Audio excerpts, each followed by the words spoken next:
My graduates from my school being Forbes, bag drop. Bag drop. A mic drop, bag drop. Bag drop.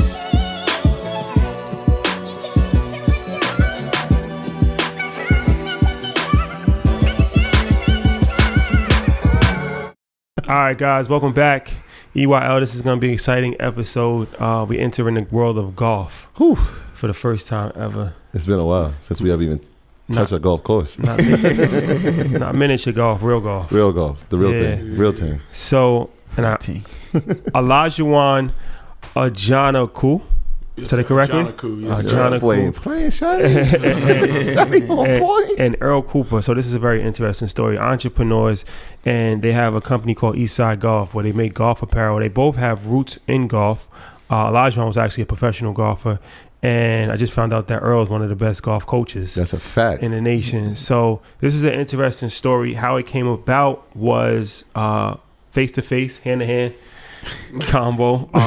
We was in Atlanta a few months ago. It's a fact. And I was in a hotel lobby, and Earl ran up on me, and he started a conversation, and he was telling me about his business. And, you know, people come up to me all the time, and it's like, all right, cool.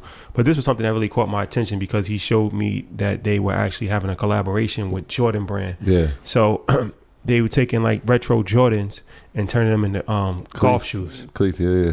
So, and I'm like, that's your company? And he's like, yeah. He showed me like the news articles and all of that, like right on the spot. He's very prepared. So I'm like, all right, I gave my number. I'm like, let's connect. So this is how it got relayed to me. Yo, there's a golf company. They signed with Jordan Brand. I said, Jordan Brand? Oh, let's speak to him. So we connected the dots, and they were in New York. So we made it happen a few months later. A lot of pressure too. Like when we were in Atlanta, they ran up on you, but then like there was a bunch of people who I think y'all were doing something out there. Yeah, my family. So we were doing actually like a unveiling the shoe amongst our family. So it was like a family and friends thing where we kind of just filming a bunch of content. Yeah, we walked in the lobby one night, and it was like there's these guys you gotta meet. They're doing something great in golf. I'm like, it's 3 a.m. Like, all right, what's their Instagram? Yeah. But so yeah, that's a dope story, man. You never know. Like I said, that was something that he had enough courage to just run up on me, and he was prepared. So there's a couple different lessons in that. And I liked the product. I looked at it, and here we are now. So first and foremost, thank you guys for joining us. Appreciate it. Sure, man. Thanks for having us. Welcome. Sure. And I do want to add, because like it was that moment where I was like, I seen him, and then I was like, do I say something? I walked by him actually, and I was like, you know what? Nah, forget that. I'm turning around. And like I said, we ran up on him. So, but yeah, thanks for having us for sure. Nah, for sure. So let's get into it. All right. So Eastside Golf, we're gonna talk about where you guys are now, working with Jumpman Brand and blowing up and all that. But how did it start? It's interesting. I believe you're from Delaware. Yeah. And you're from Atlanta, right? East side Atlanta. East Atlanta. Zone 6. Zone 6. So golf is not a sport that black people traditionally play. You know, obviously there's Tiger Woods, but that's kind of like an anomaly. That's not like the norm, right? Basketball, football, especially coming from urban environments, Atlanta, you know, Wilmington, Delaware, stuff like that. I'm pretty sure that golf was an extremely popular sport. So how did you guys start playing golf as, you know, young men, young adults? Yeah, honestly, I grew up in East Atlanta, and I started playing golf when I was 6 years old. A friend of the family introduced me to the game. I grew up with his sons playing golf, and we all ended up getting golf scholarships to go to school. So one went to Southern University, golf scholarship, Talladega College, golf scholarship, and I went to Morehouse with a golf scholarship. So we were all on the same high school team, but we just grew up in Atlanta, you know, playing junior events and then playing against each other in college. Yeah. And then, What was that like, though? Because, I mean, golf is not it's one of those expensive sports to play. Yeah, it's a solo sport, but it's expensive to play. So what was that like growing up and having to pay for equipment and then walking around with the stigma? Like, you're the guy in the hood that's playing golf while everybody's playing football, basketball, maybe some baseball players. What was that like growing up? For sure. No, it was different. I mean, I would say because I played basketball just as much as I played golf. And, I played basketball even in high school, but growing up, it was expensive. Yeah, it was, but I ended up joining a program called Camp Best Friends, and then later became called the First Tee of Atlanta, First Tee program. They supplied me with like free golf clubs, you know, here and there. Also, donations were given as far as golf balls, golf clothes, things that we could use just to help us out, with being prepared when we go to golf tournaments and just coming to the golf course, period. Like there were plenty of times I went to Goodwill, you know what I'm saying, just to find golf clothes. And on top of that, I mean, I used to take the MARTA with my golf clubs, you know what I'm saying? And used to ride the MARTA through the hood. I mean, with my golf clubs straight up to the golf course. And, definitely got looked at crazy, but I already knew what the goal was, and I wanted golf to be something that I use for the rest of my life. It got to a point even in high school, had to make a decision in between golf and basketball. You know what I'm saying? That's just how much it meant to me. But growing up in it, I would say the best part of it was learning from the people at the golf course. You know what I'm saying? The type of crowd that's out there is usually like entrepreneurs, doctors, lawyers, people that just have things going on. And I mean, you start a conversation with a guy, instead of asking them for, go out with him for coffee or for a drink or just to chill for a set, to talk. I mean, you got 5 hours with the guy out on the golf course. Now you can, talk about what you want to do with your life, what you want to do in your career. I mean, and on top of that, you outside, like it's just a way to build that camaraderie, that relationship, and learn how to build that relationship. You get relationship building skills from just being in golf. It definitely did help me growing up. Yeah, I think that's something that people don't fully appreciate, especially like, poor working class, middle class people, where you are trained to go to school and then work. And it's like you work at a job all day. And when I started to become around wealthy people and I realized that they were spending like 8 hours a day, 3 days a week on the golf course, because it wasn't so much about working, it was about networking and building relationships. And they say like the barbershop is like the black man's golf course. It's really not. Wow. Country club, it's really not. It's a barbershop. No disrespect, but it's a barbershop.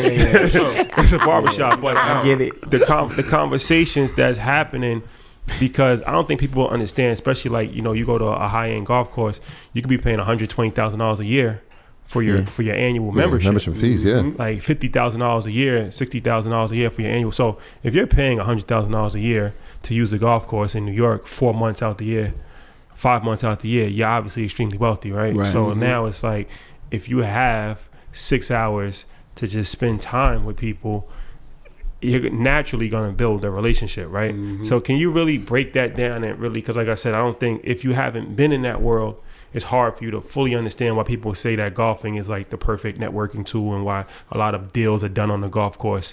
So can you kind of like just break that down a little bit? Yeah.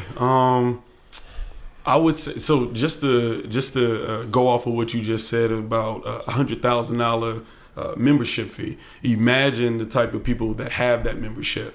You know what I'm saying? Now you're going out there, and these are the people that you're networking with. These are the people that are in your circle that move, that have things move in the city or just move around the country, period. You never know what business they own. You know what I'm saying? What they're invested in, or maybe you could actually work with them at some point in time. But breaking it down all the way, I mean, let's say you want to go out for coffee. This is a time where you want to go with your, let's say, person that you look up to or friends, and you just want to network, for an hour and just talk, round table discussion.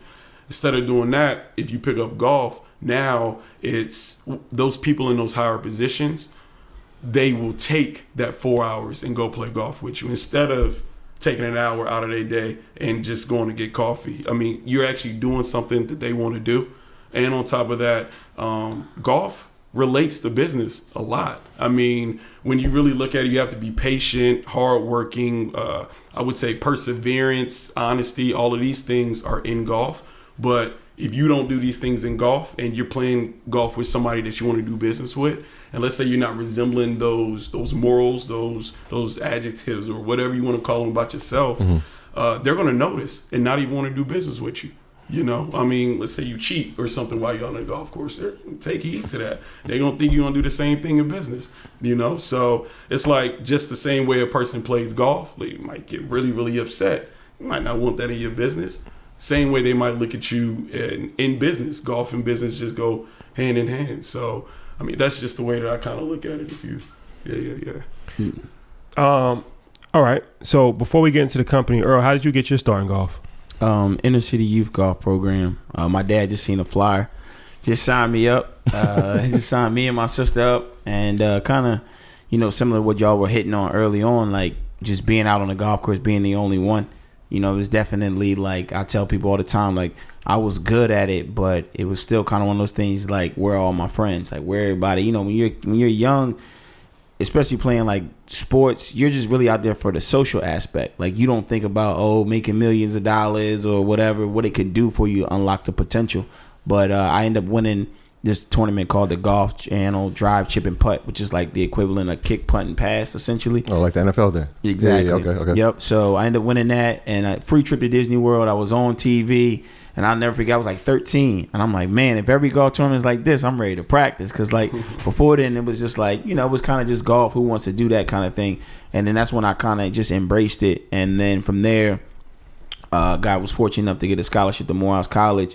And but it was definitely interesting path, as you guys were mentioning earlier, just like walking with golf clubs, you know what I mean? Like, that's just not normal still, even today. Like, if you saw a kid or a girl, a young man or boy walking with golf clubs, you'd be like, yo, are they lost? Like, is there a golf course around here? Right. And so it was just kind of one of those things where, so my pops ended up actually, like, we ended up moving to a house that was like on the golf course, and he ended up like cutting a hole in the fence, so I didn't have to like climb it anymore. And that definitely was a benefit, you know, my journey as far as like just getting into the game and then just kind of normalizing. And I think that's kind of where we are right now. Like, a lot of every decisions that we make when we think about the company, just kind of think about like, what did we wish that we had, you know what I mean, when we were growing up, like giving them that example, like being that, like stuff that you can wear on and off the golf course, you know what I mean? That's so important, because a lot of times it's just like, it's golf and it's just kind of put in a box, and then you got to kind of fight those stereotypes moving forward.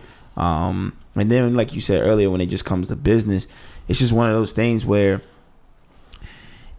it's a sport where like it's just you. And so it's kind of like that, you got to go get it. Like, you can't blame anybody else. Like, there's no reason like to push off on anybody else. It's all up to you. You put the work in, you get all the results. But it's similar to like entrepreneurship, I would say, kind of in that way. And I feel like that's why a lot of great people in other sports are attracted to golf, because it's like, if you play football, you can blame it on your lineman. You know, MJ, he could, you know, damn, Scotty ain't giving me the ball back or whatever, you know, whatever the situation may be.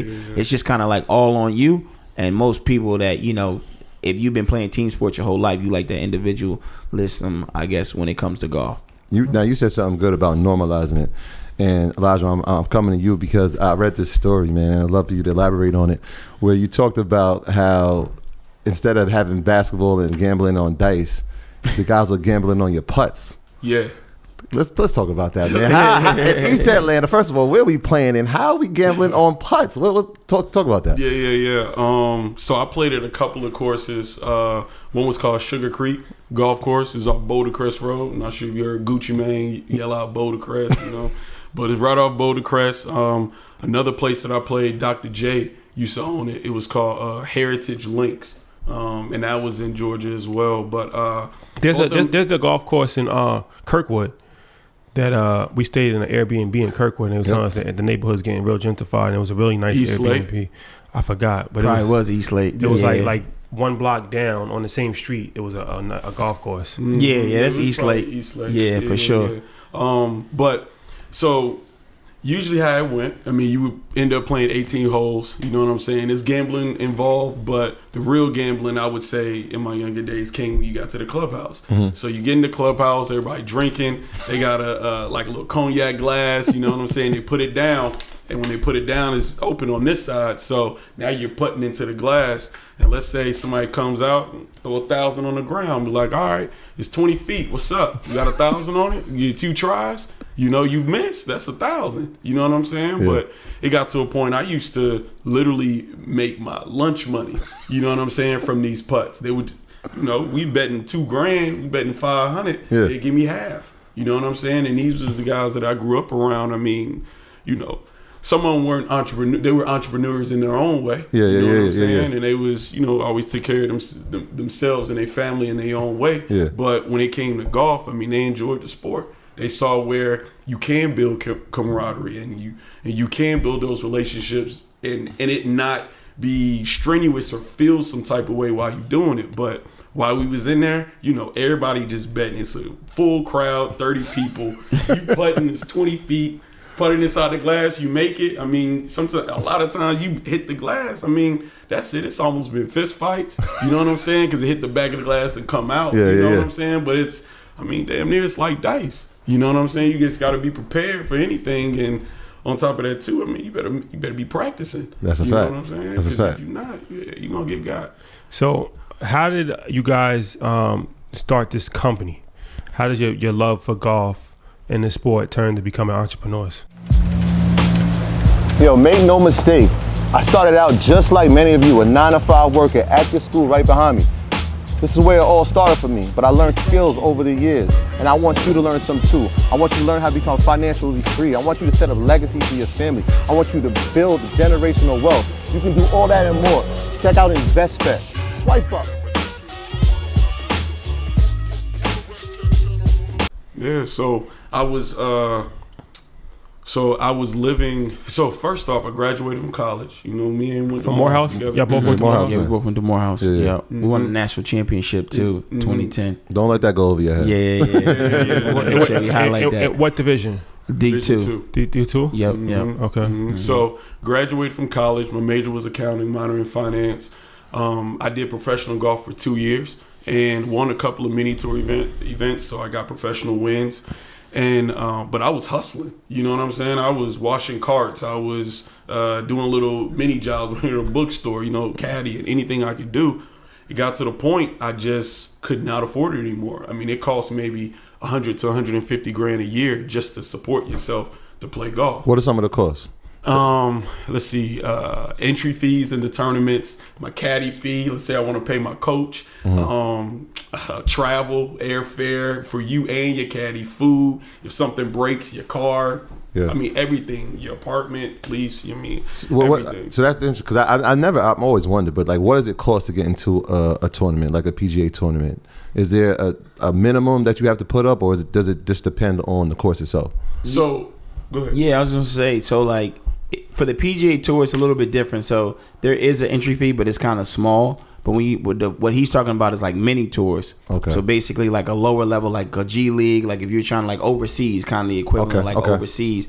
And basically you're paying anywhere from, I would say, $800 to like $1,500 for 1 week. But then it's a 4-day tournament or a 3-day tournament. So you got hotel, as he mentioned, you got caddies, everybody got to get there, you got to feed yourself. So like it's going to be on an average of like, I think like $1,700 every week to kind of keep moving around for just expenses. And then sometimes like these tournaments, if you win, you only getting $2,000, right? Or you make a win and it only be like $1,000. You know what I mean? Now sometimes it's a bigger pot, where you can get up to like 30,000-40,000, but it's definitely every week, you got to spend that money, and it's at least, I would say $1,500 to $2,000 for every mini tour event. Yeah. So got to a point, just couldn't afford it anymore. So I had to, start my career. So I was in sales for a little bit, but found my calling in commercial finance. So I was in commercial finance, vehicle finance for 8 years. Was about to become VP at a finance firm out of San Diego, California. And I got home one day and I was just like, bro, this ain't it. Like, I fully suited, just got off the plane. I'm like, bro, this ain't it. I want to play golf. Like, I feel like I still got a shot.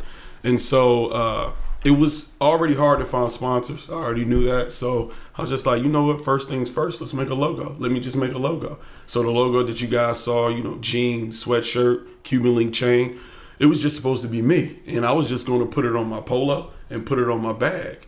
And then one thing led to another. I showed it to him. He was like, yo, bro, just put that on a T-shirt real quick. Okay. So I did. And I've always been into fashion, but never really took it serious. And sneakers. Just never really took it serious on my own. But ended up making the logo. Took a Gildan T-shirt. It maybe cost me $20. Yeah. Ironed it on. I went downtown Detroit. And I maybe got stopped 50 times. You know what I'm saying? Like, who are you? What's that logo? Where can I get it from? And do you play golf? You know what I'm saying? And it was crazy. It was crazy. Yeah. Got back home, told him, bro, I definitely got something. Like, Like, I don't know what, but I'm going to do something with it. He was just like, all right, well, keep doing your thing. He was doing his own thing in Delaware, working for the mayor. But it got to a point I was just like, okay, well, let me make T-shirts, sweatshirts, hats, socks, and like little other accessories. You know what I'm saying? Not really what I'm doing, you know what I'm saying? Yeah. But selling everything out of my apartment. I made custom boxes, thank you cards, and I wrote the first 1,500 myself. You know what I'm saying? And put that in every box. But it got to a point I was just like, all right, well, let's just see how far we can go. And started the company, Eastside Golf LLC, June 2019. And then started selling clothes. And how I did that was I just honestly found the most expensive pieces that I could find and put our logo on that. Embroidery, Chanel patches, but the most expensive. I know a lot of people try to go the cheapest, but I wanted it high quality because I wanted people to wear it, you know? And I know how I feel about, cheap stuff. I wouldn't want to wear it. So end up finding the highest quality, end up from November 2019 to February 2020, selling out about 5 times, and it's just me, and I mean, it was tough, but I knew I had something. So kept pushing it. And then I told him, yo, bro, let's like go down to the PGA show. PGA show is it's like the magic show for fashion, right? Yeah. But for golf, in the golf world, golf world. But I mean, all in all, what I was trying to do was pay for my own way to play golf. Instead of asking for a sponsor in golf or as an athlete, why not ask the sponsor to invest in a company? So take the entrepreneurial route. Yeah. That's all I was thinking. I know how to run a company. I mean, that's what I did in commercial finance. I helped truck drivers start their own businesses, owner-operators buy their trucks, see what type of trucks they want, what commodity they're hauling, and what's best for their company, Yeah. So it's like, if I'm helping all these businesses or helping all these people start their own, why don't I start my own? I know how to do it. And clothes is a little bit more simple, than, going out on the road and handling that whole nine. So, but yeah, that's So when y'all get to the PGA show, is it Orlando? Yeah, it's in Orlando. It's in Orlando. So I'm gonna imagine there's probably a bunch of people that don't look like you. You got the gold chain on the shirt.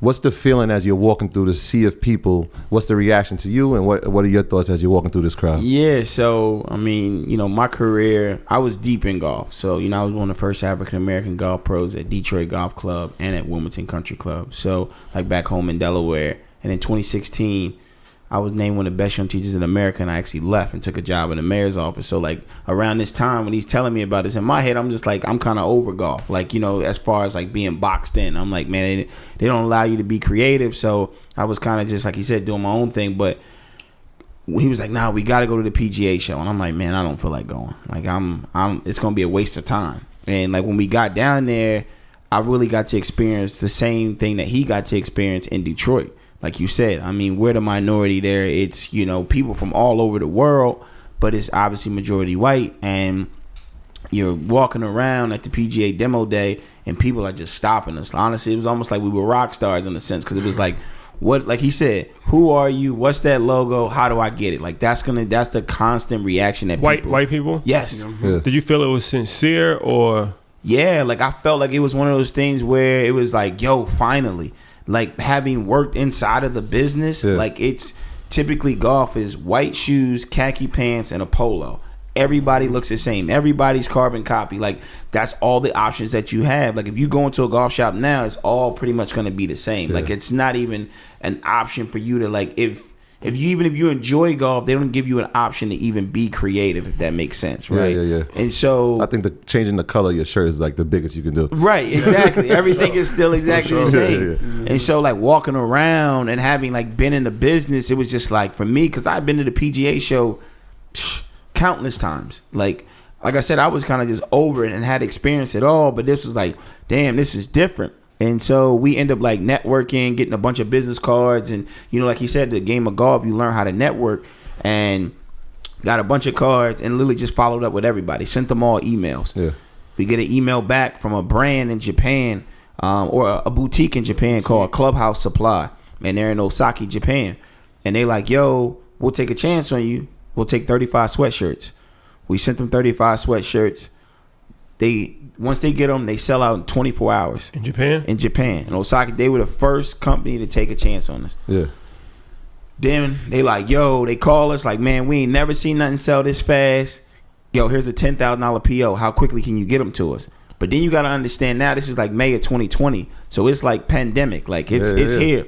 So we like, all right. So I think we had enough inventory to I think we fulfilled that order. We had enough inventory to fill that order. Things are starting to pick up. Where you getting the merch from? Oakland, California. Like, are you just making it? Like, you got to... No. We had house. Well, he was already... See, he had already had the relationship. So we've been dealing with the same folks that he was dealing with. Okay. They were based in Oakland, California. Okay. So like American warehouse. Yeah. So they were getting the patches, I think, overseas, and then putting it on like, a sweater and you just funded this out of your own pocket, or you took a loan, or? Yeah. So this was out of my own pocket. Depleted the 401k, sold the Bitcoin. You know what I'm saying? Yeah. And depleted the savings too. How much did you sell Bitcoin when you had the Bitcoin? How much did you sell it for? I didn't have that much, but I maybe got about $6,000 from it. Okay. You know what I'm saying? So it was just below. It was definitely half. I would say half of a Bitcoin. Okay. So it wasn't part of it. Yeah, because I'm thinking at the timing, it wasn't. You weren't part of that run up to 60,000. No, not at all. Yeah, no, I got out way before that. Sorry to hear that. Just like, took another investment. Yeah, right. Yeah. So all right. So you had 10,000 worth of inventory. Yeah. So we had 10,000 worth of inventory to fulfill that order. We fulfilled that order, and at this time, like I said, it was kind of like. It was still moving, like, so people getting the product, but the infrastructure necessarily wasn't in place. And then we end up getting an article in ESPN. He knew someone, so they did an article on us. So at this time, this is like May. So George Floyd had just happened, like in that window, and we end up doing that a video challenging the Pga of America, which is separate from the PGA Tour, because the PGA Tour kind of came out and had a statement about Black Lives Matter, but the Pga of America didn't. And so we kind of we put a video out, just kind of challenge them the same way that Patrick Mahomes did with the NFL. Right. So we got a bunch of diverse groups of industry leaders within the PGA basically saying who you are and Black Lives Matter, and we just tagged the PGA. Yeah. So basically the joint went viral. We posted it, and then we got their attention, and then that kind of spread it as well. And that really wasn't about necessarily promoting our brand. It was just more about, yo, y'all need to make a stance. Like, y'all got to come out and say something. Yeah. And so ESPN hits, and then this is when things started to pick up for us. So ESPN hits, CJ Paul and Chris Paul reach out, and that's his brother CJ. And he reached out and was like, yo, I love what y'all doing, just through DMs, because you also got to remember, right now Instagram is popping. So there's no content out on TV. We started doing Instagram lives, because everybody's in the crib. This is when everyone was on live. And so we did that. CJ reaches out and he's like, yo, I love what y'all doing. Me and my brother actually play golf. We want 2 of everything. And if y'all got more, we're going to gift it to people in the bubble. And we're going to pay for everything. We like, what? So we did that. And then what really changed our business forever was we were actually together in Wisconsin. And it was the night of the NBA boycott. So I don't know if y'all remember. It was August 24th. It was the Bucks. The Bucks were playing, and they decided not. They decided not to play. Exactly. Yeah. So that day, and Chris Paul. Let me paint the picture. Chris Paul is the president of the NBA Players Association. Yep. He ended up doing a whole documentary. It's called "The Day When Sports Stood Still." So he says he's on his way to the bubble. He's getting calls from Bron and everybody yo, they not playing. So he's got to figure out what they gonna do. Well, when he gets off the bus, he's got the gear on from head to toe. He's got the Dior lows on, Dior low ones. He's got our socks, our sweater, and our hat. And he's wearing it, and all cameras is on him. And it just went bananas. Because you got to understand, too, like I tell people, it wasn't just a sports story. It became a national news story. So ABC, CBS, NBC, everybody's not necessarily CNN promoting Eastside Golf. But what they're saying is the NBA's not playing, and Chris Paul is the president of the NBA Players Association. What are they going to do? What's going on? So they keep showing this clip, and sales are going through the roof. Yeah. Wow. Through the roof. We had to cut it off. But we end up cutting it off. Y'all stop sales. Yeah, because you got to talk about that. 'Cause a lot of people, that could be a problem. It can actually destroy a business if you have too much demand, not enough inventory. Then people complain that they're not getting their stuff on time, it's a real hassle. You see delays like 6 to 9 months. Yo, Yeah, I was just going to, I mean, what helped us, honestly, was the pandemic. You know, people were more patient. You know what I'm saying? People would, I wait 3 weeks for a sweater. I mean, I ain't doing that, you know? Mm-hmm. So, yeah, I mean, that's how we stood up against that time. We definitely, 2-day turnaround now as far as shipping. But, I mean, back then it was. Yeah, I mean, it got ugly, though. I mean, it got ugly. Like, I mean, people was, I'm going to be like, we went from, I think we could get sweaters in like 6 weeks to like 3 months. I mean, we can say it now. There were people that ordered in August and literally didn't get it till like November, December.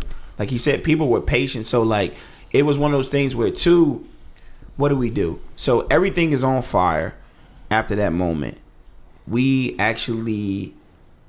People wanted to invest at that moment. They're like, yo, we see what you got going on. And we weren't ready.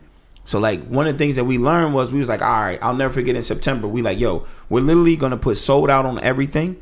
Try to figure out how to fill these orders, but we got to put the infrastructure in. And if you building a business, what I mean by infrastructure is you got to get lawyers, you got to get accountants, you got to make sure you own all your IP, like all of that stuff, because you got to have a infrastructure to be able to even take investment, And so there were certain deals that we kind of missed out on because we didn't have the infrastructure. People were ready. They like, hey, we want to do this on a convertible note. We didn't know what a convertible note was.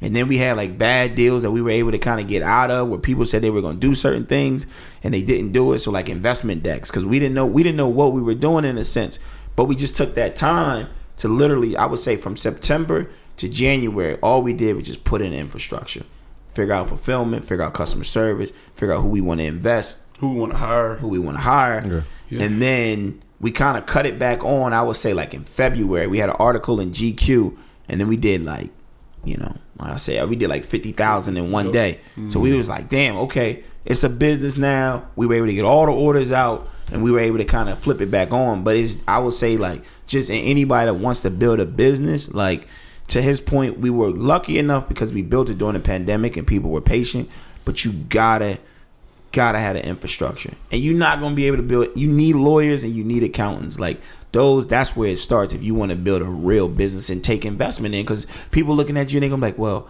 all right, we want to see these documents, we want to see this documents, and you're like, what? So you gotta learn all those things. I call it YouTube University because it's all out there if you want it.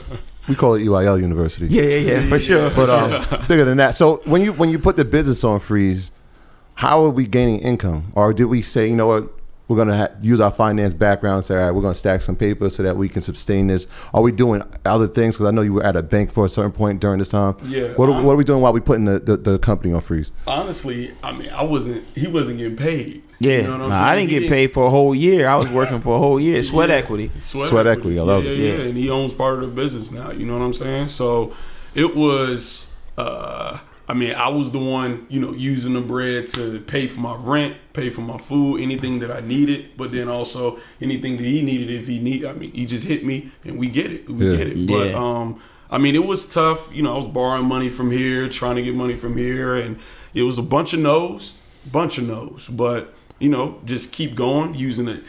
Back to putting. Maxed out the credit cards. Exactly. We was really inspired too by like Nipsey during that time, like just all money in. Like we literally went all money in. Like we knew it was something special. We just kind of like, and I feel like a lot of people have been there before. It's like, earners, what's going on? Traditional universities are outdated and don't teach you how to become an entrepreneur. They just teach you how to become an employee. You go to school for 4 years and you leave with nothing but debt. But here at EYL University, our curriculum is much different. Our university teaches you real world skills that you can use to gain financial freedom right away.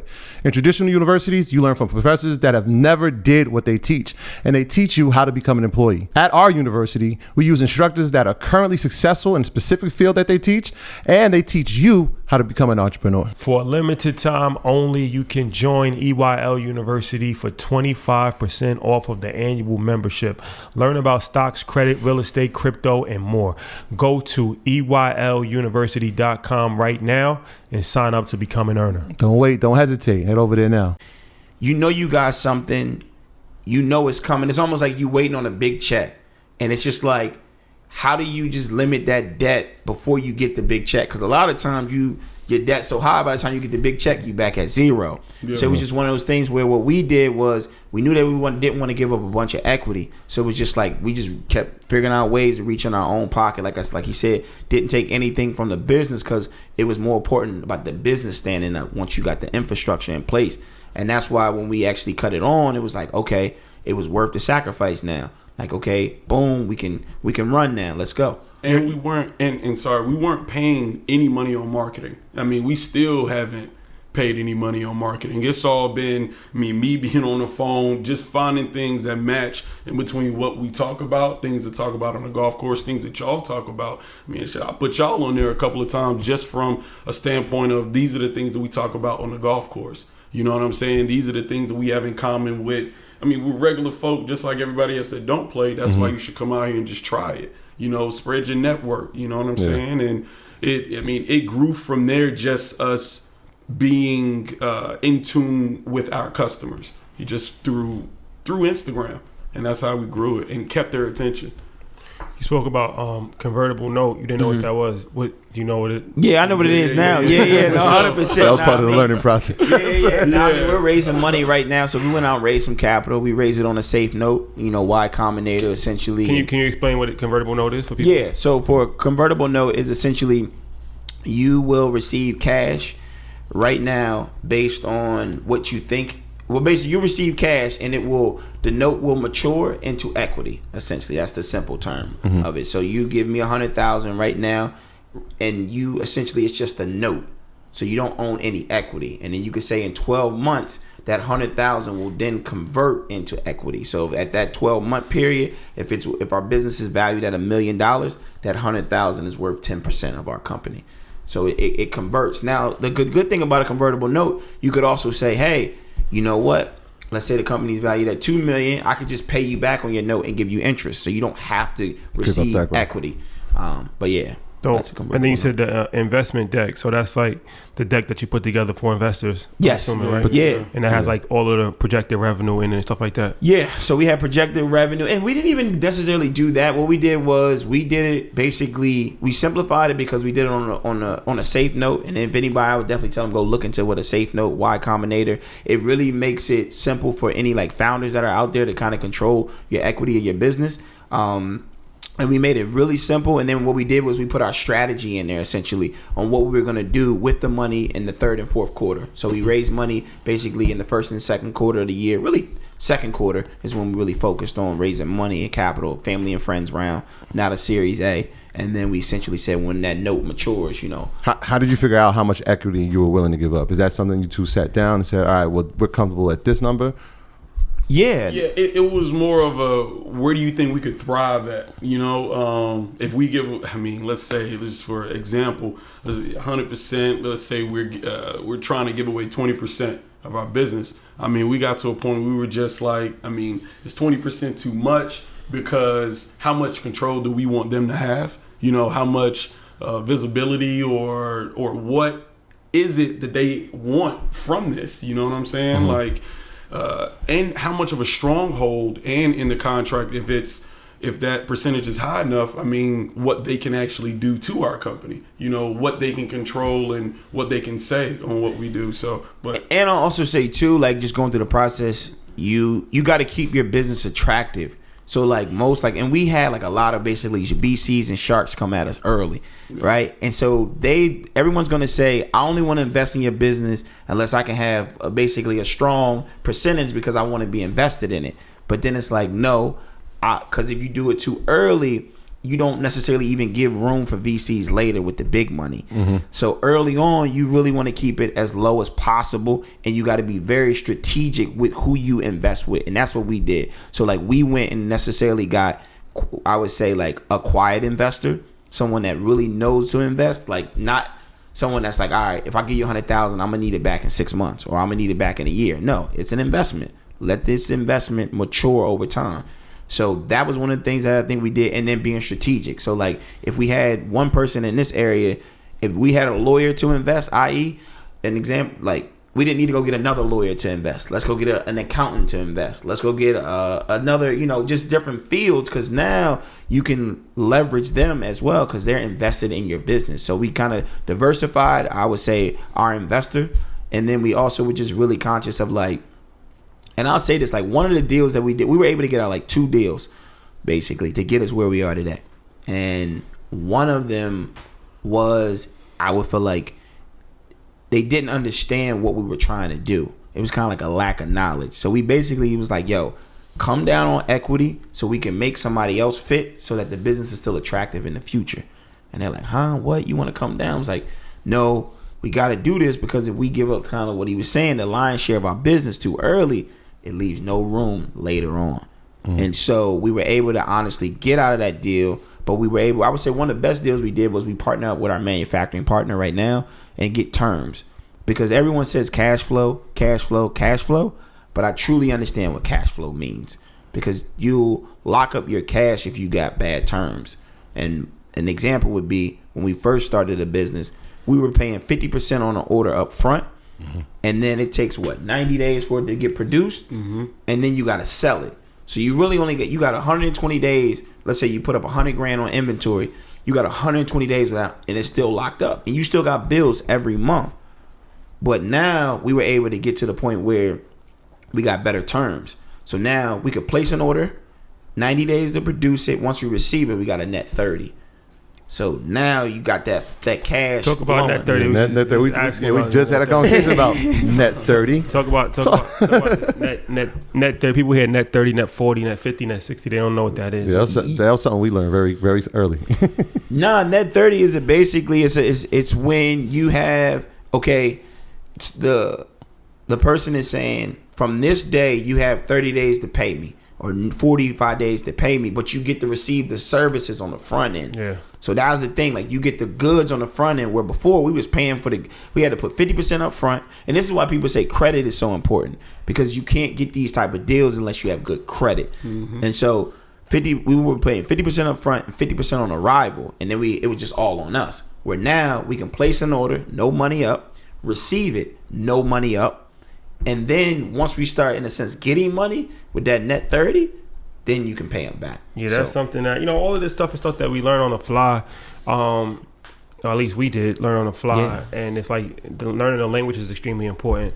So for us, we've been on the opposite side of that, as far as like, if we have an ad, let's say Joe Blow's, grass cutting company wants to do an ad, and then they have like net 45 or net 30. So we do the ad, but then they don't pay till 30 days or 45 days later. So it's important to understand that, because it's like if you do an ad for somebody, you think you're going to get paid tomorrow, and then you're waiting on the money, and then it's like, where's the money? And it's like, it doesn't come until 2 months from now. Right. You know what I'm saying? It goes back to your point of why having an accountant is super so important. Yeah. Like, we'll have like 6 ads in that time, and you're like, wait, did we get paid for the last one? Right. Wait, we used to start going. I remember when we first started our YouTube, and we had some views, and I'm like, wait, we made $83. And I'm calling Google. I'm like, look, man, when we getting this $83? They're like, nah, it's net 30, guys. I'm like, oh, okay. All right, well, I knew that. I'll wait on it. Right. And I also say, like, to your point, it's just a stigma, like you said earlier, like we don't know knowledge, and that's why credit is so important in debt. Like,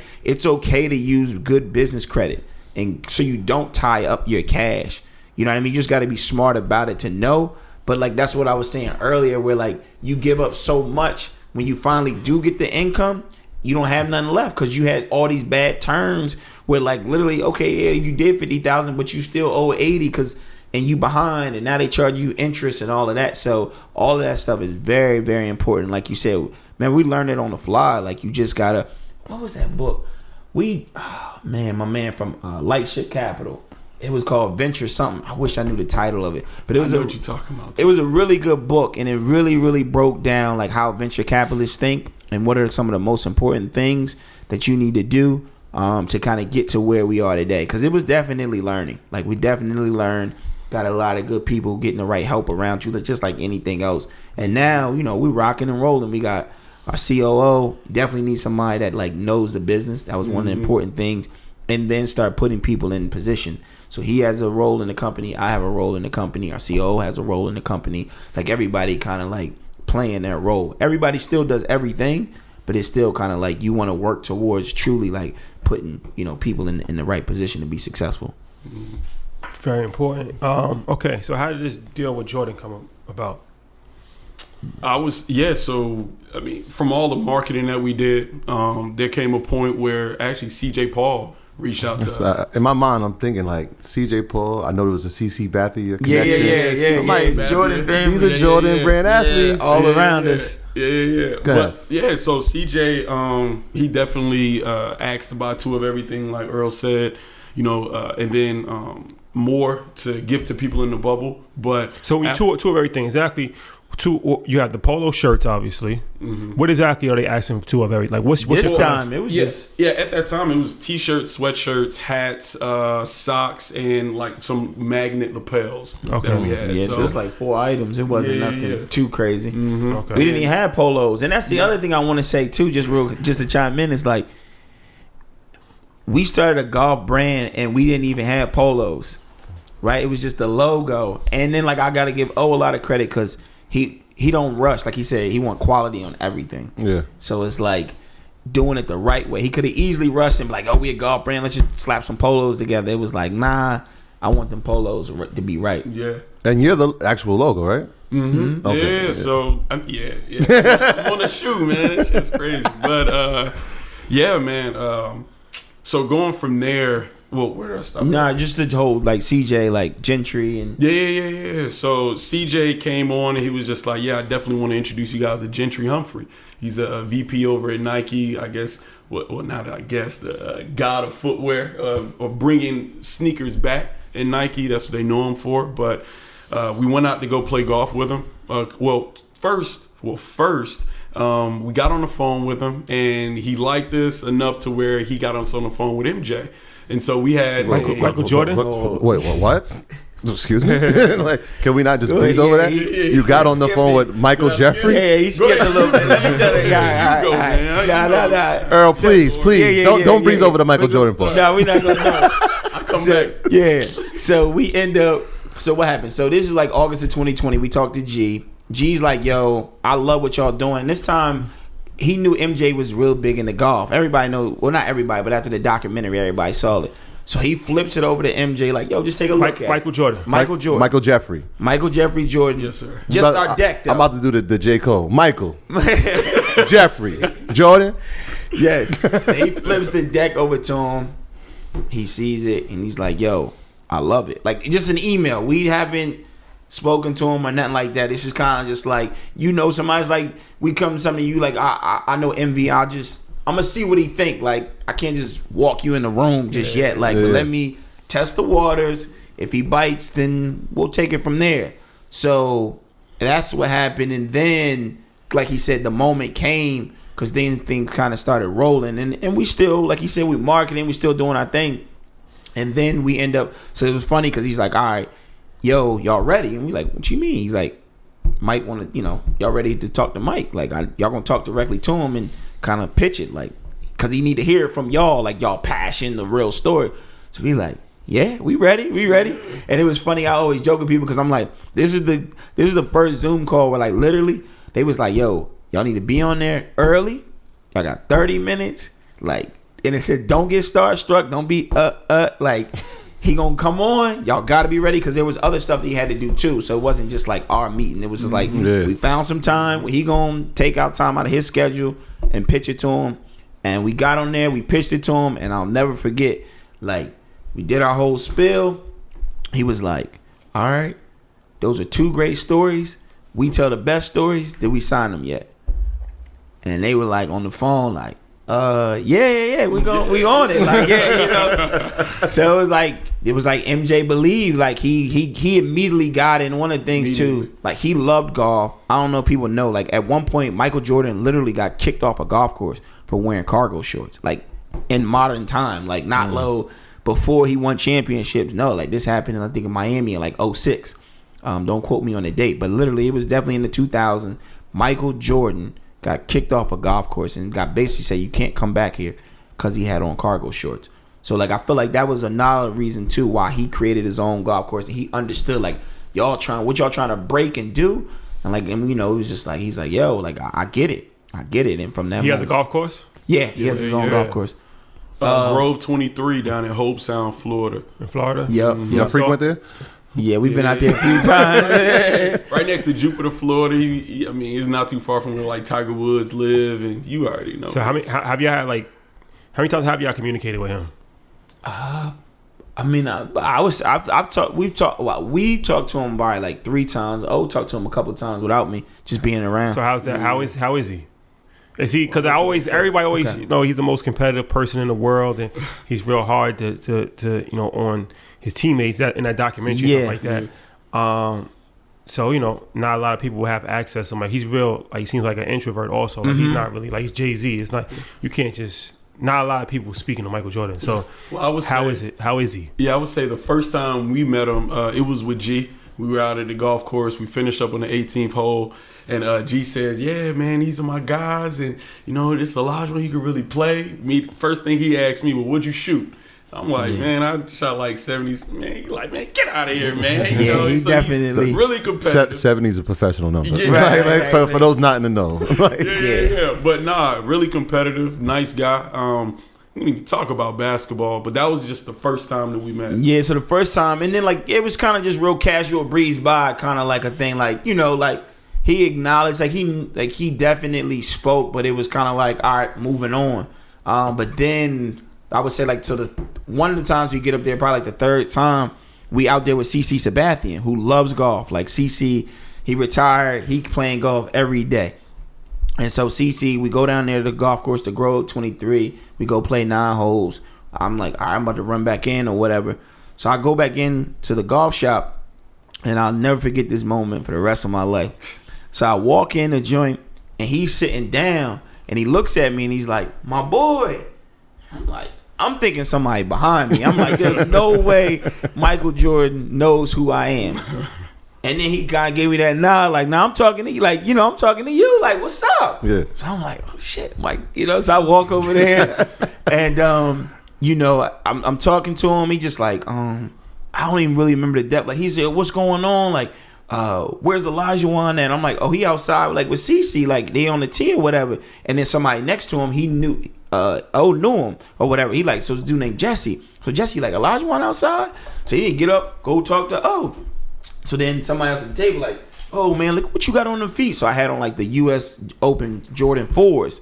And so they was like real exclusive. And then Mike looked down, he like, the Roger Federer joints? He was like, nah, these are golf US Open. Oh, the golf. Okay, the golf. So he like, damn, I don't even got those. I'm like, oh. Yeah, you know what I mean? Like, I don't want to give up my plug yet, you know what I mean? Like, so it was kind of like that awkward moment. And then like we just started rapping, but I did kind of, I do tell people, I did kind of have that moment where it was like, all right, like it was like frozen in time. I don't even remember what the conversation was about. Like he just kind of like, all right, you can move now. Like I was like stuck there. Like it was like I was like, all right, cool. So then we end up going back out on the tee, and then we actually got a picture. And we got it definitely. It's on our Instagram, and we got to put that up on the website too. Yeah. But we end up taking a picture shortly after that with him. So it was CC, him, and I kind of came back in, and then we just like busted up for a minute and got the pic with him. So all right, so you meet him, you develop a relationship, he likes it. So he signs you guys to Jordan Brand. Is that how that happens? So we definitely still working on a partnership as far as when it comes to that. I would say actually the day after that happened, he left and had to go do some work, had to go do something, and I stayed to practice. So got there at maybe like 8 a.m. and I'm hitting balls, out on the driving range, just practicing. He gets there at like 9, yellow Ferrari pull up, parking on the curve all lopsided. Yeah. This is his course. So he park, he get out, he wave. I'm like, yo. So he goes inside, probably tees off in another 15 minutes. So waves again. So ends up playing 9 holes, makes the turn. I'm still practicing, and he waved like, yo, I see you, Then he ends up playing another 9 holes and they finish. I'm still practicing. Hour goes by after he finishes. I finally finish. I come inside, my polo drenched, you know what I'm saying? Yeah. Just from being out there all day. He got in, I got in and he's like, okay, I see you out there working. Get this man some Socorro, because he owns part of Socorro. So drank Socorro, stood there for a couple of minutes, end up changing, had a flight to catch, changed, came back, sat down. He was probably sitting at the table with a good 4 or 5 other guys. And one of the guys at the table just asked, "Yo, so tell me a little bit about Eastside Golf and what you guys are doing." I maybe talked for a good minute and a half, and MJ just cuts me off, and he says, "And that's why we're collabing with them." You know, and I just explained, you know, who I was, who Earl was, and what we're trying to do and trying to change, and what we're actually bringing to the game and how it's going to look different. And he was just all with it, you know. And then we end up drinking some Corvo together, smoked a little cigar, you know, and it was cool. So the collaboration is still kind of still in works. Yeah. I'm collaboration, but partnership. Yeah, I mean it's there. Like we definitely are partners with the Jordan brand. Like it's definitely a partnership there. We are what we're working on right now is just trying to figure out, you know, for next year. Like that's the big thing. And like we got shoes in like record time. So that's why like these first ones are super limited, just because. So what exactly? All right, what exactly did they collaborate? You guys took Jordan sneakers and made them golf shoes. So no, they had golf shoes out. They had already started coming out with golf shoes of Jordan sneakers. Jordan sneakers with golf shoes with cleats on them. Yes, with the cleats on them. And then they started like engineering them better because initially it was just literally like sneaker, just like a sneaker and a golf bottom, right? And then they end up developing to where they like they started signing like athletes on the tour. So there's a couple guys on the PGA Tour that wears them. Like Bubba Watson is one, Pat Perez, a black guy by the name of Harold Varner who's out there. And so like the engineering started to get behind it. So the shoes started to become more and more popular. They started making more and more of them. And then what we came involved was we're the first ever Jordan golf shoe collab with a golf brand. So like they've kind of created like custom shoes, golf shoes before, but they've never did a collaboration with any other golf brand. And so like that's where our partnership lies, where it's like this is the first ever, but we're excited because there's more in the future. So what exactly are you like? What kind of merch did you collab on? So right now we just did the shoe. This one, the shoe, and we did it in record time. Like people gotta understand, like we did a shoe and literally in like 8 months. You made your own shoe? So we had. It's the Jordan 4, right? It's the Jordan 4. Yeah, but we designed it, like the colors, Okay, so it's the Jordan 4, but you put the spice on it. No, the spikes are already on there, but what we did was spice. The drip. The drip. Y'all add your own drip to it. Yes. So I mean, I came up with the design myself, and it was. Honestly, I came to G. We went to go to breakfast, and I came up with a deck. It was probably like 6 different shoes. He came with a deck. It was maybe like 4 or 5 different shoes. We sat them next to each. Well, actually, we just exchanged decks. Yeah. I looked on it, and I was like, "Bro, this is the same shoe." Oh yeah, I got on mine. So y'all both. That's and I'm thinking to myself like y'all both said we're doing the 4, or because I would imagine they would wanted you to collaborate on a bunch of shoes. They gave you a bunch of the numbers, and you're like the 4 is the one. Nah, usually when you collab with Jordan, you don't have a choice. Oh, they telling you? They already got inline shoes, and you get it like. Yeah, so there's a certain time that let's say Nike's coming out with the Jordan 8.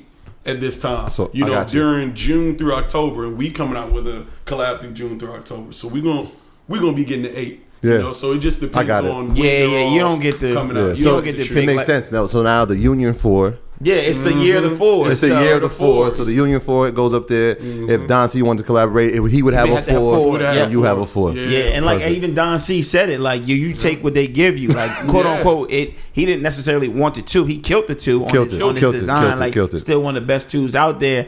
But at the end of the day, like you don't get the pick. The 4 it is. The 4 it is, and you just kind of put your style on, like he said. You put the spice on it. And that's what we were able to do. But there's more coming. Like so basically we was in line, we collabed, it was dope, and then just the reaction has been just unbelievable. The way the buzz has just been. What's the first thing I said when y'all came out the car? Yeah, did we bring them? Like where they at? How receptive were they to you not having the Jordan logo but the actual Eastside Golf logo on the? It's on the tongue, correct? Yeah, it's on the tongue. They was like, all right, we can do that. Yeah, they were very acceptive. So the cleats have that logo on the tongue. The Jordan logo on where the Jordan logo is. Yes. Yes. It's right on the tongue. Yeah. It's right there on the tongue with the Air Jordan. Well, actually, the regular 4 has the patch on it. Right. this is the first four where it's no patch on the actual It's you. four. It's just the logo. And it's just embroidered. Yeah. You guys send us the professional pictures. We'll put it on YouTube. For sure. And then on the bottom of it, I actually came out with a canvas. How y'all ain't bring The first thing I said, you brought the cleats? We got them? Gotta be prepared at all times. Yeah. This is not like you guys. But don't worry, look. You see this mantle up? It's not like this. This mantle up here is waiting for y'all. For sure. It's waiting for y'all. Oh yeah, we definitely need that. For sure. So all right, when do they drop? Tomorrow. 7th, yeah. Oh, Tomorrow. they haven't come out yet. Nah, yeah, we released them tomorrow. So we had a raffle. So we did it raffle style. And tomorrow, because this episode is going to come out after that. Yep. So June 7th. August 7th. August 7th. August 7th. Yep. It's going to come out. And Yep. how is it going to be released? So we did a raffle just because we're trying to fight the bots. So like we still got bots. Like Yeah. I mean, and even Nike gets bots. Like, and we're not as big as Nike. So what you basically do is to ensure that it is as random as possible. We did a raffle where people can sign up, which the sign up has been insane. We got like 117,000 entries, but we had to scrape through. I think at one point it was like 800,000 because of the bots. Yeah. So It's just over 1 million now. So you basically gotta like constantly be scrubbing to ensure, and there's ways that you can check like essentially like user behavior. So like there's a way that if you were to sign up on a raffle, 9 times out of 10 for us, like you're gonna hit the site multiple times. So if you just come on one time, then we know, generally speaking, that's probably a bot. So you get to control that, or Nike does Well, it's kind of like a combination of both, right? Like they obviously kind of help you through that process. that? It's sold. Where's it sold at? Nike? It's sold exclusively on EastsideGolf.com. Oh, it's sold on your website. Yeah. These are exclusively sold on EastsideGolf.com for the That first traffic run. going to be crazy. Oh, Yeah. So how much inventory do you have? It's super limited. I can't release the number, but it's super limited. And Nike ships it. Yeah. It's all gonna be shipped. Yeah. It's all gonna be shipped and delivered. But you got to go to EastsideGolf.com. Yeah, I mean, every sneaker page on Instagram had them. So I was like, Now we dominated the y'all sneaker dominated. culture for like 48 hours. It was Like, crazy. It It was was crazy. nothing. How long do you anticipate before it sells out? Oh, it's gonna be seconds. I mean, because you gotta like it's already in a sense sold out. Like the way you get it Right. is through the raffle, and like I said, we've scrubbed and we still got about 117,000 entries for super limited pairs. 2 Like, seconds? They said like the buzz for these is like the Dior ones. Yeah. No BS. Like And they're golf shoes. and their golf shoes. So everybody's gonna wear them in the golf, or some people's just gonna wear them just. I think I think a few people are going to take the spikes off the bottom of the shoe. Yeah, 'cause you can just take wear them out. and just wear them. 'Cause you can replace the You go spikes, to essentially. you go to a Hey. golf store. You know the address, right? I'm going to show you the closet after we finish okay. this. But Yeah, you go to a golf store and you get a spike remover. I mean, it's a little 2-prong. Take you a second. Yeah. Clip it out. Now you got some. because it was built so like you wear them down, you can kind of replace them. No, they fire. You can definitely take it out, and that's the thing. Like people honestly are treating it like a collector's item too. Yeah. So like people just going like just like Dior's. I'm telling you, it's so similar to the Dior. Like people are gonna try to get them and just put them up. Now there is gonna be people that will also wear them on the golf course as well. But generally speaking, most people are just gonna kind of put them up and sit on them. Is it too late to get the comp pair? No, it's not. We're going to talk about that. We need after. that. I know that the apparel is one thing, right? And y'all trying to change the game. So obviously with the cleats, but what is your vision for some of these tours? Are we customized? Like, what are you going to do? Like, is it going to stick to khakis and polos, or we got a bigger vision? Like, are we going to see dudes wearing headbands on the, like, what are we doing? I mean, right now, when it comes to the tournaments, we're taking the approach of collabing with every single tournament. So we're coming out with pieces that we sell in their tour tent. So like even we just did a Rocket Mortgage Classic, did a collab with Rocket Mortgage. So all the pieces were custom. They're now sold on the website. You can only get them at that tournament. So we're releasing pieces like that. But then also how we truly grow in golf is the pieces that we're releasing that are for golf. I mean, we're talking about, pieces as far as like a vest, hoodie, you know what I'm saying? But then also it go over a polo, over a t-shirt. This is something that's coming a little later this year. Yeah. We're coming out with a jacket, later this year, maybe a light bomber next year, So these are different things that you can honestly wear, out with the boys, go get a drink in, but then also wear to the golf course and be comfortable, be warm, and be fashionable all at the same time. Are y'all trying to find a signature athlete? Because I know you mentioned Varner, and I know Cameron Champ. Cameron Champ. Because it's very limited. It's very there's like 4 players, Right. African American players that are on the tour. Mm-hmm. So I could imagine maybe starting there and then Nah, that's not the plan. Okay. I mean, we got an athlete right here. Like, We're the gonna whole break that. thing. We're gonna break that news after. We getting there. We getting there. We getting there. Nah. Oh, I mean, like he said, that's why the reason he started the company. Like, he's super talented. Like, he's not wasting his time. Like, he know, like, if I thought like it was a waste of time. So like, I even got to tell this story. You mentioned Cameron Champ. Yeah. So we played in the Pro-Am, which is essentially, it's almost like an open run. So imagine like before an NBA game, if you got to like warm up with the guys, right, and just kind of warm up. So that's basically what it was, like a warm up that we did at a PGA tournament. So it's called a Pro-Am. So you play with pros and amateurs. And we get to the first tee, and like the 2 pros get up and hit. It was Tony Phenom and Cameron Champ in New Orleans. So they get up, they bomb it down the middle. And then we about to walk off, because typically we playing up, amateurs play from up here, pros play from back here. O was like, nah, I want to play from back here. And the PGA Tour rules official was like, sir, like, this ain't the time. Like, just tee up there. He like, nah, I want to play from right here. And they was like, oh, okay. So then he ended up putting it in the ground, got up there and bombed that joint down the middle. And these 2 are one of the longest guys on tour. He hit it past both of them right down the middle. And they were just like, oh, wow. And then, I got up there, hit my little shot. I was in the fairway. I wasn't I wasn't long like these guys. But I say all that to say, like, he definitely can compete against them. It was like, when we were out there, he definitely showed that. But I think, like, to your other point, like, he is the logo. So it's like, first you're going to kind of start with him. Yeah. And then I think, as the brand grows, there will be other people that we kind of bring on. But it's all about kind of like embodying the ethos of the brand. And I feel like that's what Jordan Brand did. Yeah. And, when we collab with partners, we just try to make sure that it's alignment. Because we don't want to come anything kind of traditional. So we just want to continue to kind of create that new wave. Yeah. Eastside fool. So you're a professional golfer now. Mm-hmm. Yeah. So head designer of Eastside, but still working on replacing myself in the business, and then going to be doing mini tour events. Hopefully Q school, qualifying school for the PGA Tour, and just getting runs in, like he said, just mini tour events, and starting just to get back comfortable and find time to practice. While running this business, so I think you guys are very similar. I think what we've done in the world of finance, just breaking all rules and wearing hoodies and talking how we talk, is kind of what you guys are doing for golf. Yeah. And so it's a sport that, like we started by saying, not many African Americans are involved in. What are your plans to get youth to be in love with the game, in touch with the game, understand the game, exposure to it? What do you guys? You have that in the plans? Yeah, for sure. Yeah. So, I'll go and I'll let you go. But first off, it was always about getting them interested. That was always like, how are we going to get them to want to even want to play golf, And I felt like it was always representation. Just never seen anybody that acted normal or acted like them and then played golf, Definitely Tiger Woods was the catalyst, was the first person to push the needle forward. But then to find similarities in between a person you see playing golf, I felt like making the logo would speak to everybody without even playing golf. But you see the logo and it says, damn, like I can be myself.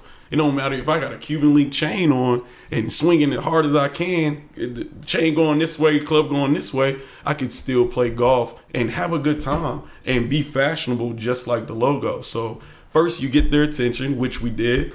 But then we started to get the attention of young professionals. So that was first, because honestly in golf, the younger generation, how they're going to be successful is their parents.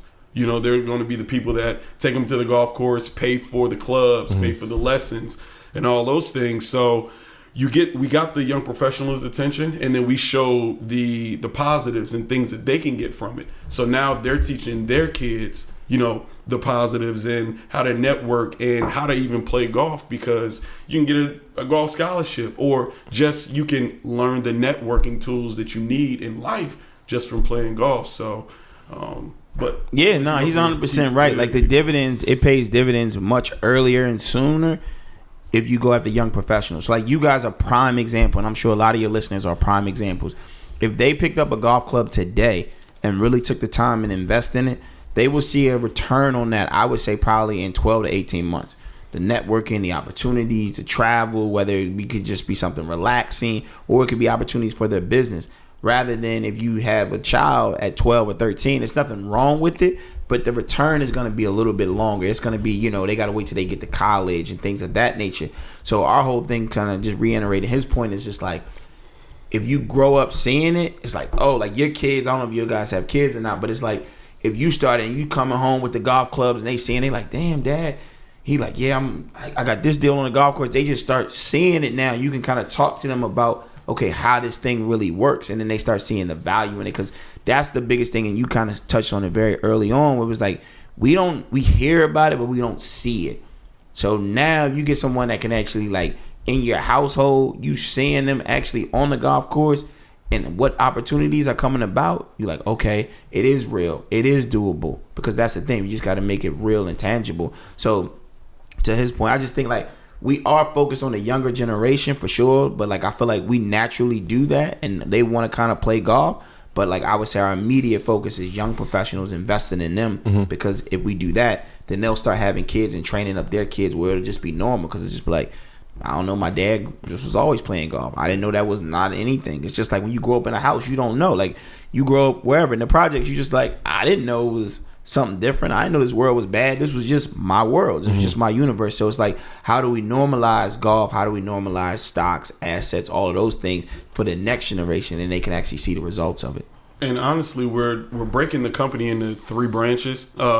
One being apparel, the main branch where we make all our bread. The second branch being the professional route. Well, I'm sorry, nonprofit route. So nonprofit money that we receive, we would put it towards sponsoring Black professional golfers, making more professional golfers, but then also making more professional Black teachers as well, expanding that Pga of America reach, and to where they'll still be rocking Eastside. So that's the second branch. And then the third one is teaching. So he would be a part of that one. And actually making, like I said, more PGA professionals, but teaching them and having the opportunity to get them accredited through Eastside. That's a goal of ours. Yeah. So now we're giving people accreditations, you know what I'm saying, and they can run an entire golf course. Also, we're going to be putting money towards the younger individuals that want to play golf and getting them donations, the balls, the clubs, the clothes, and to where they can be out there and they can be accepted by the golf course or by the people around it. So, but all of those things, I mean, I would say that's the plan to actually influence the next generation as well. Speaking of teaching, you had a very prestigious student from your state. Yeah. Can you elaborate on that? Yeah, now I was, I guess now the president of the United States, currently, Mr. Joe Biden. I had an opportunity to teach him, which was kind of crazy. Like the story was wild, because I'm at Wilmington Country Club, and like I said, I was the first African-American golf pro there, and I used to caddy there. So it was like a full circle thing where, like, if you know caddies, like you just there, you just carrying the clubs. It's not nothing sexy about caddying, and then to come back and get an opportunity to teach there. But one day I'm just doing my thing, you know, and at this point I was getting a lot of recognition for my teaching at this time. And so my man Ron Oliver comes in, who was close to Joe. That's like his best friend. And he says, yo, like, you ready? He's out there on the lesson tee. I'm like, huh? What? So, all right, I go out there, and sure enough, it's Joe Biden. But it's crazy because, like, I tell people, like, you're training them, but it's like an audience now. Like, you got Secret Service there. They super tight on you. Everybody's looking like, oh, that's Joe. That's Joe. And that was it was, you know, I just kind of got in my teaching mode, you know, because I love to teach. So we were just out there just chopping it up, helping them out, you know, making better contact with the golf ball, and then, you know, just small conversation. And one of the things I just remember, I'm like, so, you know, what do you like about coming out here the most? Like, what's your highlight? And he was like, I get to drive the golf cart, because everywhere I've been for like the last, 8 years, I get driven. I don't get to drive no more. So it's kind of out there. He gets a little bit more control. But it was a dope experience. You know what I mean? It was just something like, he was like, yo, keep going, keep doing your thing. And just, I was able to kind of capture that moment, with a photograph. So it was definitely one of those dope experiences to be able to, teach the vice president then, but now the president of the United States. There you have it. Michael Ladies and Jordan, gentlemen. Joe Biden. Yeah, no, it's been crazy, the support for the brand. There's so many people we need to shout out. Like, like I said, Chris Paul has been unbelievable supportive. We signed the CAA. You got Sean Pecos over there. Oh, you signed to them? Yeah. So They're your agents? Yeah, so they do brand representation for us over I was there. just thinking about Pecos because we did the, I posted, we met Dwayne Wade. On the golf course. Okay. On the golf course. Yeah, so we work with his division over there too. So Pecos works over there, Desmond is over there, Lisa is manager. So it's a whole. It's a team called CAA Amplify or CAA. Yeah, CAA Amp. Yeah. So that's their division. So we sit in the golf division.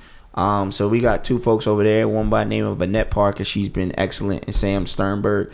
So Sam and Annette is kind of like managing. What do they do for you?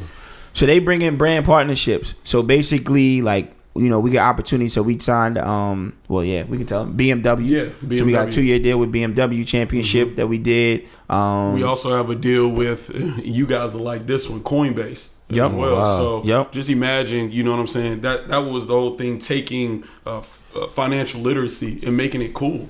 So now you got a cool logo, and every time you see it, you thinking, damn, like finance is cool too. Like maybe I want to start reading up on that or take the, EYL University. There we go. Looks on finance. So Smart man, Olajuwon. Yeah, so they help manage a lot of our deals for us, and also like kind of within their portfolio.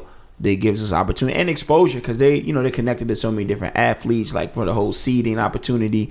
So it's been great. Like CAA has been really, really to be a part of like that powerhouse, and like the heads of it as well, because they all play golf, right? Like, so the head of sports, the head of music, the head of this, the head of that, and CAA has that reach. So it's been great. It's been good to really work with them. There you have it, ladies and gentlemen. I appreciate you guys, man. I'm sure you're going to be killing the game for years and years to come. So I'm excited to see your journey. I'll be waiting for the cleats. Now we're going to make sure. But tell the people, how can they follow you? Initiatives that you have coming. I know it'll be too late to buy the sneakers, but tell them all the information, website, social media handles, all that stuff. Yeah, website eastsidegolf.com. Social media handle on Instagram is at Eastside Golf. Twitter is at Eastside Golf, then the number 6, Eastside Golf 6 on Twitter. And you can reach out to us either at customer service at eastsidegolf.com or just hit us in the DMs, hit us on Eastside Golf and just get in touch with us. Yeah, and then I'll also say, like, stay tuned. We got a lot of partnerships, coming up. So even if you can't get these pair of Jordans, like, listen, we got more coming next year. We got more coming. We got more clothes, more collab. Big dog. Yeah, it's a lot coming. So I know this was kind of like one of them ones where, like, I feel like a lot of people will be disappointed that they didn't get the first ones. Yeah. But trust me and believe me, there's so much more. And as you guys know, like, we got so much in the hopper, like, that we baking on. They just take a while for, real stuff takes 6 to 8 months. You know what I mean? Sure. Maybe sometimes even longer. But don't be disappointed. Definitely check out eastsidegolf.com. We about to change the sport forever. There you have it. Big though. Troy, housekeeper. Yeah, shout out to everybody on patreon.com. Y'all know that's our Proud to Pay program. Obviously, tier 5 members, you have access to EYL University, the #1 place for everything business and finance related. Shout out to all the 10,000 earners. 10,000? 10,000. Shout out to all 10,000 of you. You have tremendously help the financial world, not by just taking the information, but applying it and giving it to other people around you. So shout out to all y'all. And shout out to everybody supporting the merch. Obviously, UIL is more than just a podcast. We're not the typical podcast. So shout out to everybody supporting the merch and spreading the brand. We love y'all. That's it, ladies and gentlemen. Love is love. We'll see you guys next week. Peace. Peace. My graduates from my school being Forbes, bag drop. Bag drop. A mic drop, bag drop. Bag drop.